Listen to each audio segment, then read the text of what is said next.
பயப்படுவீங்க. But அப்படி இல்ல. அந்த ஒயிட்டு தான் ரிச் லுக் வர்றதும் சரி, ரிச் லுக் நம்ம தர்றதும் சரி. நம்ம வந்து ஒயிட்டா போடும்போது பார்த்தீங்கன்னா, நம்ம இன்கேஸ் எதாவது கரையானா கூட நம்ம அப்பயே நம்ம வந்து இம்மீடியட்டா நம்ம க்ளீன் பண்ணுவோம். பட் வேற ஏதாவது டெயில் கலர் போட்டிருந்தோம்னா, லேட்டரா பண்ணிக்கலான்னு நம்ம விட்டு போயிருவோம். அதனால அந்த ஸ்டெயின் பண்ணுறதுக்கு கொஞ்சம் கஷ்டமா தான் இருக்கும். க்ளீன் பண்ணுறதுக்காகட்டும். பாருங்க, இங்க ஒரு பிரேக்ஃபாஸ்ட் கவுண்டரு. அந்த வால் தெரியாம இருக்க நம்ம ஃபுல் அண்ட் ஃபுல் லோகோஸ் குடுத்துட்டோம். பார்த்தா மேட்சா இருக்கும் பாருங்க.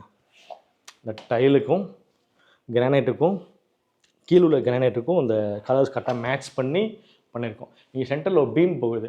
அப்போ நம்ம என்ன பண்ணலாம்னு பார்த்தா, அந்த பீமை ஹைட் பண்ணி ஸ்பாட் லைட்ஸ் குடுத்துருக்கோம். இந்த பிரேக்ஃபாஸ்ட் கவுண்டருக்கு அப்படியே மேலே பார்த்தீங்கன்னா, நம்ம ஹேங்கிங் லைட்ஸ் ஒயரிங் குடுத்துருக்கோம். இன்னும் கஸ்டமர்ஸ் இன்னும் ஃபிட் பண்ணல. 1 வீக் தான் ஆச்சு.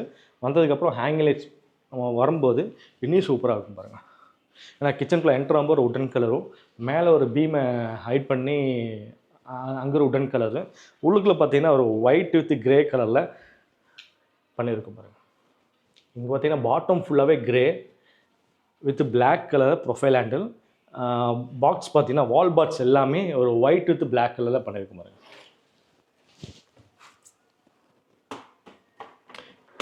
இந்த மாதிரி தான் நம்ம வந்து நியூவாக பில்ட் பண்ணி உள்ளே வந்தாச்சு. அதுக்கு தகுந்த மாதிரி புது சிம்னி வாங்கிடுவோம். அதே மாதிரி கஸ்டமர்ஸ் புது ஃப்ரிட்ஜ் வாங்கியிருக்காங்க. கலர்ஸும் சூப்பராக இருக்குது.